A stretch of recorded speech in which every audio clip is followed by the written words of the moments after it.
Welcome again. The next topic that we are going to study for today is partition semantic net.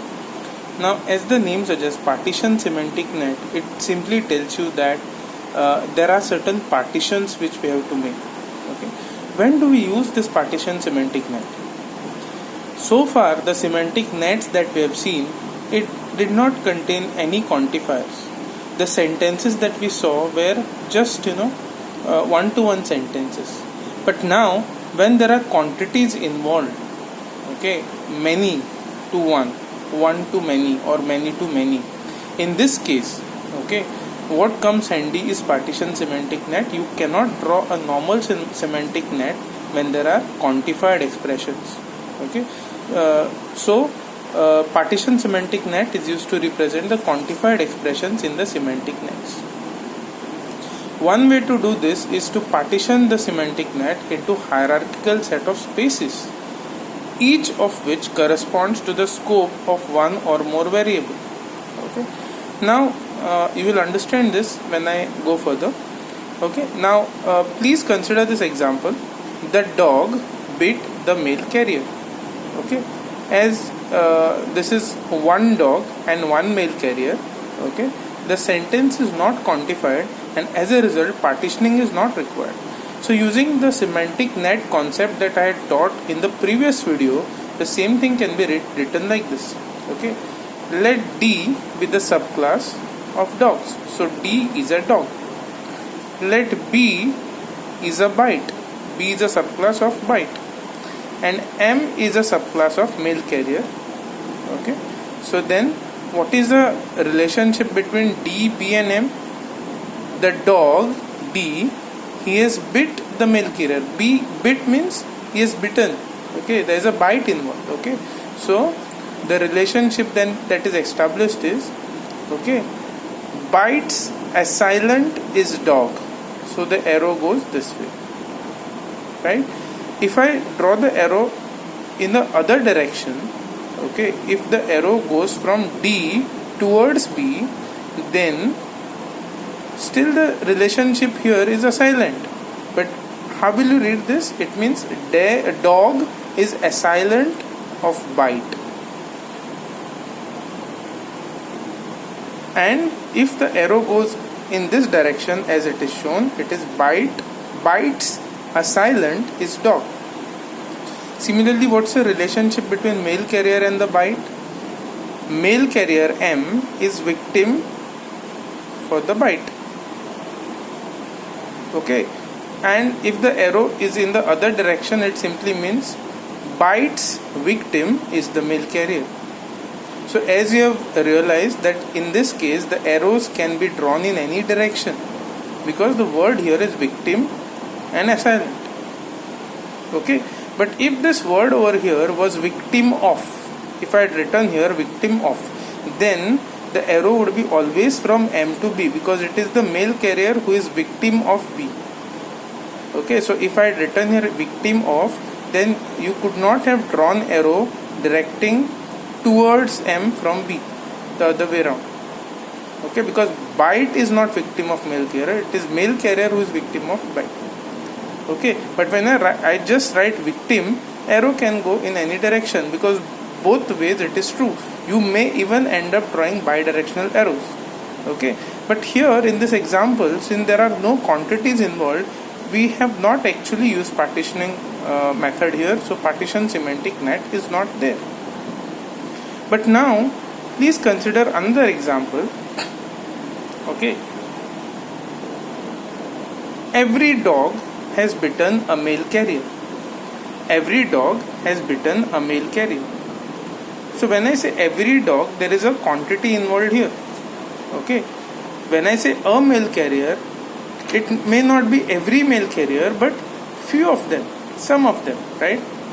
So how you can write this in how this sentence can be then written using your predicate logic. For all x, if it is known that x is a dog, implies there exists some y such that y is a mail carrier and x bite y, or x has bitten y. Now how to represent the universal quantifiers? the question over here is how to represent these quantities. Okay, remember this, partition semantic net mainly is concerned about representation of universal quantifiers. Existential quantifiers will be automatically represented in the given representation. Okay, so how should we draw the partition semantic net? Okay, so for that I would like to use a book and I would like to show you. Okay, so whenever you draw partition semantic net, the very first thing that you should have is SA.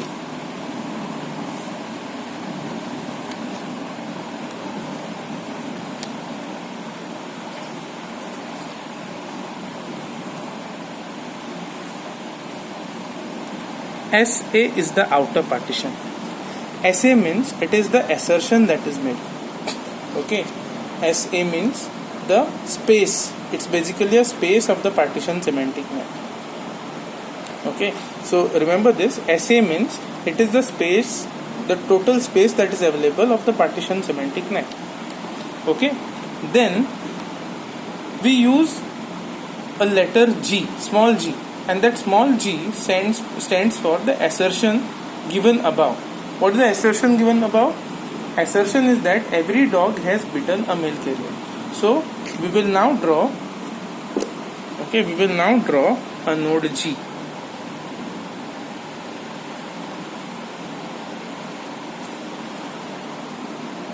Okay, what is node G? Node G stands for the assertion which is given above. This node is an instance of a special class GS, and GS stands for general statement about the world. Okay, so this node is basically an instance of a special class. So G is an instance of a special class that's called a GS. And what is GS? GS stands for general statement about the world.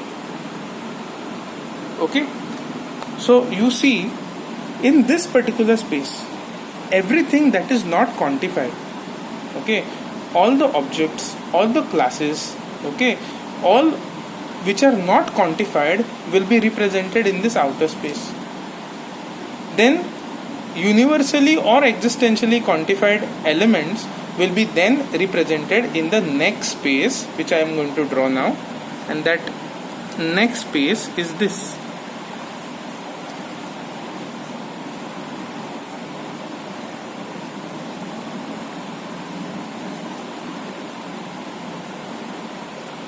Okay, and I will label this as S1. So S1 is the inner space, SA is the outer space. If anything is not quantified at all, then it will appear in this outer space. But if something is quantified universally or existentially, that is going to come in this S1 space. Now note that every element in GS is a general statement about the world. Every element of GS, okay, it has two attributes. The first attribute is called as form attribute.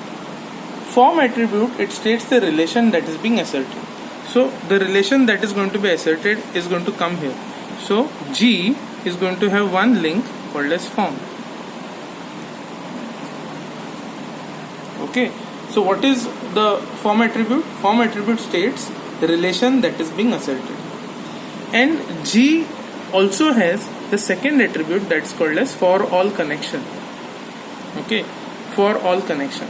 For all connection, these are one or more links, one for each of the universally quantified variable. What I am saying is, if at all there are some universally quantified variables which are going to be represented in the inner space, then G is going to have one for all connection. Now this is called as for all connection. Whenever you have a arrow and a universal quantifier on top of it, this is called as for all connection. Okay, so whenever you will have the quantified variable, universally quantified variable, only those variables will be linked with that for all connection, and existentially quantified objects or classes which are there won't be represented or won't be pointed by this for all connection. Okay, clear? So this is basically, so the second thing is a second component of G is a it's called as a for all connection. And for all connection, these are one or more. I have just drawn one. You can have more. Depends on how many universally quantified elements are there present in this. So this is basically the component of semantic net. I will simply repeat the thing. Semantic net, it contains the outer space, okay, which is called as SA. SA is the space of partition semantic net. Okay, all the attributes, all the entities which are not at all quantified will be represented in the outer space. Then node G, it stands for the assertion that is given above. Now assertion will be made here and some part of it might be also here. So node G, okay, is basically, it stands for the assertion. Okay, and node G is basically, it's an instance of a special class called as GS. Node G is an instance of a special class called as GS. Okay, what is GS? GS means it's a general statement about the world. Okay, and node G, it has two attributes. The first one is called as a form attribute. Form attribute states the relation that is being asserted, and second is for all connection. It is one or more. These are one or more, one for each universally quantified variables.